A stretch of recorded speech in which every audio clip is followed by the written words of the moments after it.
All right, we're going to be joined by Dr. Teresa Long in just one moment. Before we get her on, I do want to play a video for you. This is a video that is absolutely going viral today, and rightfully so. Let me plug the audio in, and rightfully so, it should be going viral.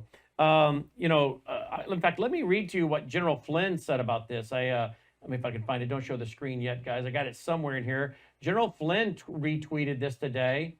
And, he basically said, look, I was involved in the intelligence arena. We interrogated some of the worst people around. Here it is, actually. Now you can show it. Here we go. He says, this is so outrageous. And I pray there is more to this. If there isn't more to this, other than refusing a deadly vaccine, every single person from the top of the chain of command to those involved in this disastrous action directed against a fellow airman must be held accountable. The loss of trust in our armed forces is showing a weariness in the ranks, and the inability of our armed forces to accomplish their directed mission is unacceptable. Our military must be trained and prepared to fight and win our nation's wars. In years of running interrogation operations against the worst of our enemies, we never treated anyone like this U.S. Air Force senior airman was treated. Totally unacceptable behavior, top to bottom.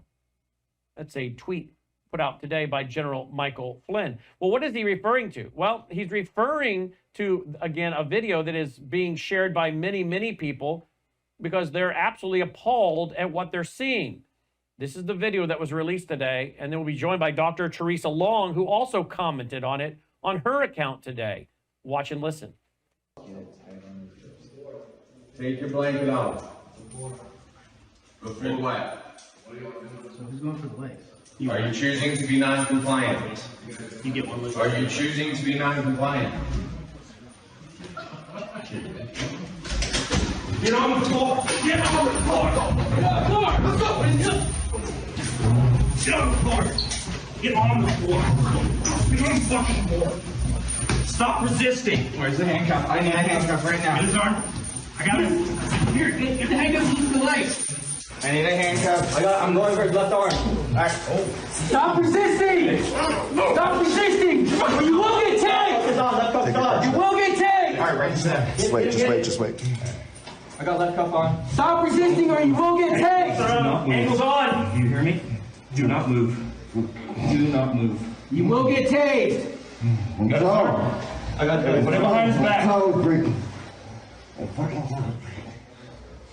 right. I got his other arm. My shoulder hurts. His right arm. It's probably very good. Give us your other arm! I can't. Stay down. Under his chest. Stay down. Fuck, dude. Stay Going down. for it. Stay down. Whoever's black glove is just gonna move your hand. To my left toe, Brick. My pinky, left toe. All right. Get the shot. Pinky, Brick. Little lock. Little double lock? Yeah, they do. Get them locked. Stay down. All right, check it. Just try to squeeze it and see if it. Cool. They're double lock. All right. We're gonna see it later. All right. We're gonna lift him up. We're gonna lift you up to your knees. Or you want him to carry? You want us to carry him? Carry him like Carry him. Just like that. Okay. Over the shoulder. Over the shoulder. 1, 2, 3. Bring him over in front of the couch and get medical review for later. Medic! Medic! Stay down.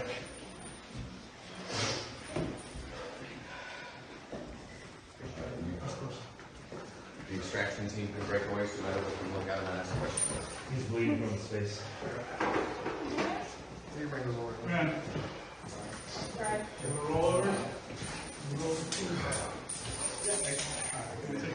All right, and all that supposedly is because he refused the COVID shot. The senior airman, Air Force senior airman. And of course, I actually then went and did a little more research on this today, and I found some paperwork. If I have it up here on my computer, here it is. This is paperwork that is reported to show the filing against him, and the report is that he was acquitted on all of it. But again, he refused to take the COVID shot. He refused to take the COVID clot shot. And he was eventually, according to the reports we read today, he was acquitted, found not guilty on all of them. Again, if this is the way the military is going to behave, one would have to ask, would they turn on the American people if they'll turn on their own fellow soldiers in that way? Very disturbing and very troubling to many people, including the tweet put out today by General Flynn saying there needs to be action from top to bottom unless there's a lot more to this we're not being told. And we never treated people who were very evil that we interrogated. We never treated those folks that way. Joining me now to discuss the clot shot. In fact, let me set this up with one more video. I think it's very appropriate. She'll want to see it if she hasn't seen it. Listen to this. Hey, what's up, everybody? I'm John Frankman. I'm a former Green Beret who left the military because of the COVID shot mandate. I'm here with Casey Dixon, who was an Air Force major, and she was a JAG officer. And she didn't get the shot because she was pregnant and wasn't sure what the side effects would be for her baby to get the shot while pregnant, because up until that point in time, and probably now, they still have not had testing on the shots on pregnant women. Then when she was 8 months pregnant, she was ordered to receive the shot. She pushed back against it, was able to push on, put a religious exemption in, and then was part of a lawsuit to fight the mandate. Realizing that the order was illegal, being a JAG, she advised many of her commanders on the illegalities of this. And as a JAG, realizes and thinks that other JAGs, if they had properly had the intellectual curiosity to look into the problems with the mandate, if they had properly advised their commanders on the problems, that we might be in a totally different situation. And she, like myself, realizes that we need accountability. And it's stories like these, it's meeting other people who have been affected by it, who are still affected by it. Someone who was planning on doing 20 years is not doing it any longer. That is what kind of drives the purpose and the meaning behind the Declaration of Military Accountability. We need accountability. She realizes it as well. If you want to support us in getting accountability, help us raise awareness, share this video, and sign the Declaration of Military Accountability at militaryaccountability.com. Wow, I think it's actually militaryaccountability.net when I went to it a while ago. Militaryaccountability.net. There's the website right there, militaryaccountability.net. That's what they're referring to. Joining me now is Lieutenant Colonel Teresa Long. Colonel, welcome back to the broadcast. Thanks for being with us. Hey, thank you for having me, Brannon. Remind our audience what it is you do in the military. First, I'd like to say that my opinions are my own, and they do not reflect that of the United States Army, the DoD, or any entity thereof. Fair enough. I'm a doctor. I'm an aerospace and occupational medicine doctor. I'm a flight surgeon, and I am currently the 1st Aviation Brigade surgeon taking care of student pilots. What do you make of the videos we just showed? And by the way, you might want to put in there, guys, while we're talking to her, some of the pictures of her service in our military. What do you make of these 2 videos tonight? What are your thoughts as a medical doctor? I think it's pretty jarring and concerning. And I think General Flynn is right that the context of these videos really needs to come out. And it appears that it demands an investigation into how that airman was treated, and the force used, and the whole situation. It's very concerning. You actually put out today, this is how I came to contact you. I've interviewed her several times, folks, and so I saw her communication today. Yes, I remember getting a white paper from the TRA, I guess it's TRADOC, that stated unit personnel will use only as much force as necessary to assist medical personnel with involuntary immunizations, to which I confronted my commander and advised him this would constitute medical rape. Then I advised him that I would not be getting vaccinated and wanted to know which one of them would be holding me down. The response 2 days later, I was informed my concerns went up to the Pentagon and no force would be used. Lessons learned, stand up to BS. If you punch a bully in the face, and they will back down if you do that. You know what? This, I think, shows that even one person standing up like you did, saying, I'm not going to do this, I'm not going to comply, is something that people should learn from. You're standing up, apparently made it all the way up to the Pentagon. Tell me this, Doctor.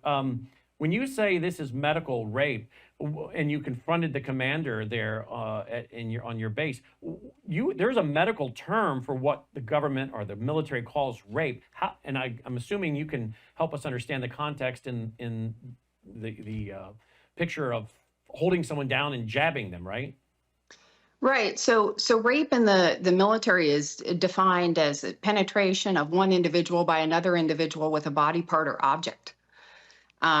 So if you're going to hold down someone and penetrate them with a needle and inject them, one, it's assault because you don't force a medical treatment on someone without their consent. And two, you had to ask, did someone really think this through? The idea of, think of the effect on morale and camaraderie for a bunch of soldiers to hold down another soldier and violate them in a very,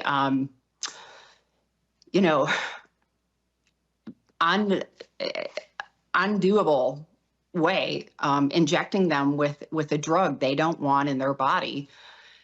And I was really concerned when I first got that communication and brought it to my commander's attention, like, what is this? Seriously, that people would even put this in writing and think about this as the way forward in a vaccine mandate. And, my thought is that this vaccine mandate had about as much to do with service members' health as rape has to do with intimacy, right? Both rape and the vaccine mandate ended up being about power and control and, taking away an individual's right to consent, right? That happens in rape.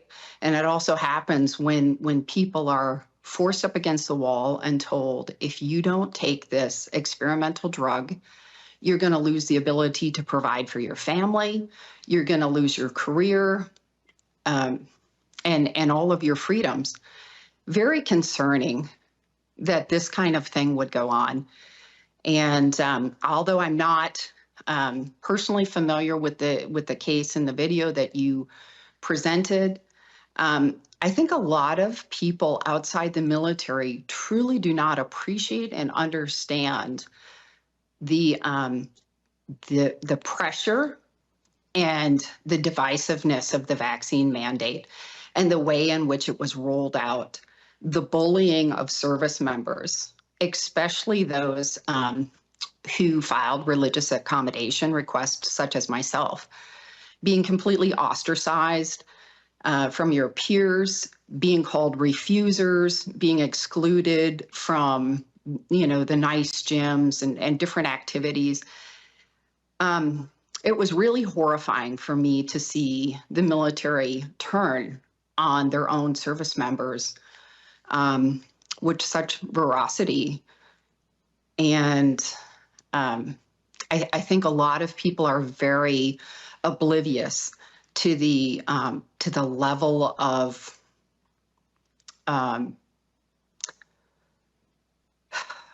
I just unethical behavior that went on, and it truly was something that I believe, as do people who signed the Declaration of Military Accountability, that until there are people held accountable for how they behaved during the mandate, that there will never be restoration of our military.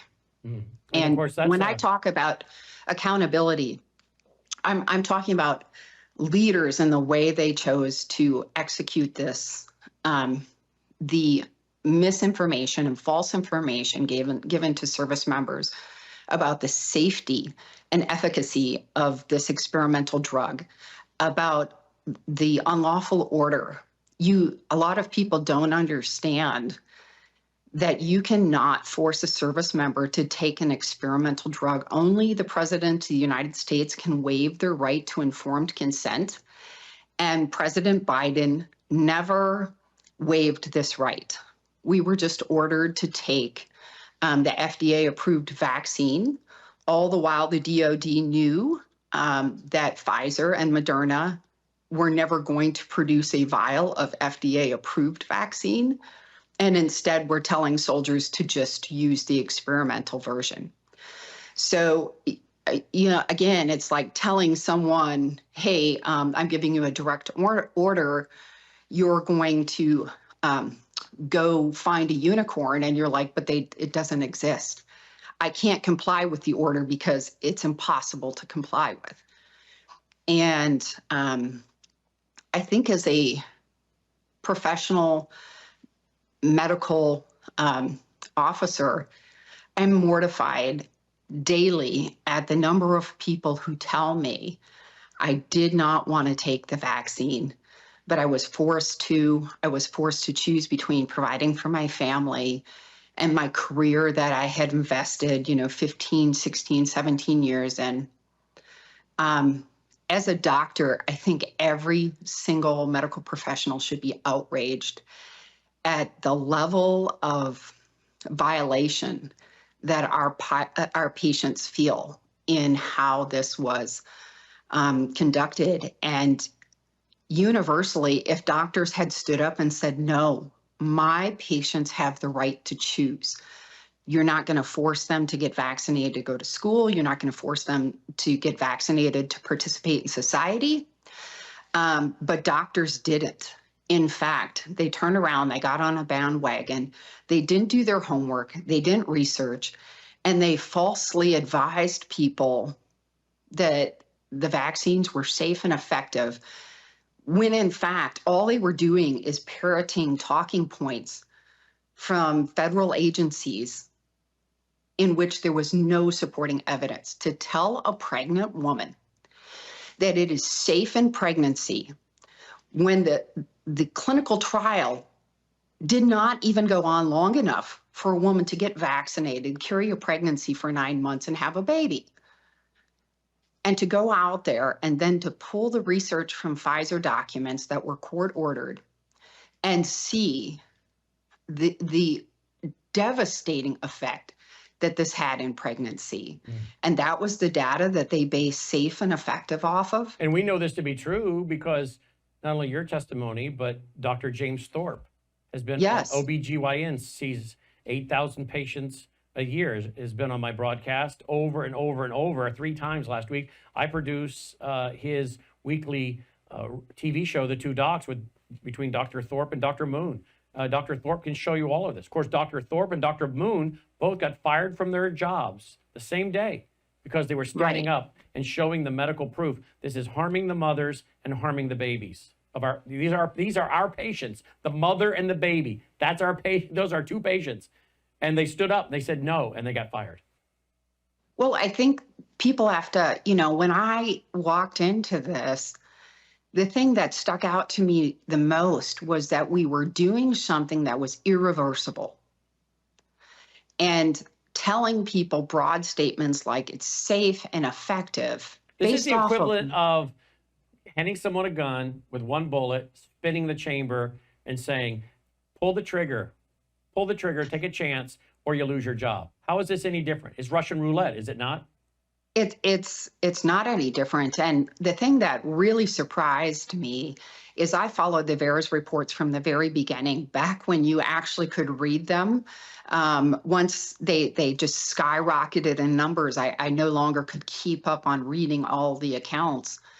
But as an occupational and aerospace medicine doctor, I stay in my own lane. I don't take a woman who's 6 months pregnant and play OB and start telling her what medications she should and shouldn't take. That's why we have specialties in medicine. And all of a sudden, not only did you have doctors who weren't OBs telling pregnant women to take this, but you had, in our circumstance, you had people who were not medical professionals at all, 100% convinced that they had the right and the expertise to confront service members who weren't vaccinated, who were pregnant, get in their face, berate them, and tell them that they needed to get vaccinated. Wow. With absolutely no inkling of understanding about what they were talking about and the long-term repercussions of a woman who takes a vaccine, and God forbid something bad happens, the baby ends up with a birth defect or dead. And the mother will always have to live with the thought of, did I do this to my own child?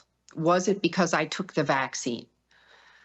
Because even on the best day prior to COVID, you know, we told women not to eat white cheese, hot dogs, you know, and outside of Tylenol, every single medication had to go through their OB for approval. And all of a sudden, people are 100% confident that this novel new technology was 100% safe and effective. And both of those proved to be absolutely false. And what do you do about it now after all the horrific, heartbreaking things the OBGYN Dr. James Thorpe has seen? And How can you can't how can you ever compensate someone for that loss? No. And I've long said, you know, our service members are amazing. They have bear just untold burdens in their service. But when you negatively impact their family, their children, their ability to have children, you will break faith with them in a way that isn't done on the battlefield. It is done in no other forum in garrison. For women and families to walk around wondering if their infertility problems and their inability to conceive children is because they complied with an order. That is something they will have to live with for the rest of their lives. It's devastating to families. Indeed it is. Indeed it is. You are such a well-spoken guest. I want to show the screen here, folks, if you guys like to follow her on X. Folks, she has paid a big price. It'll come out later. She and her family have paid a big price for being courageous and standing up. And her Twitter handle is @LTC, Lieutenant Colonel, @LTC Teresa Long. I hope you'll follow her. Pray for her family. And thank you for your service. And thank you for your articulate interview. Thank you. If I could say one more thing.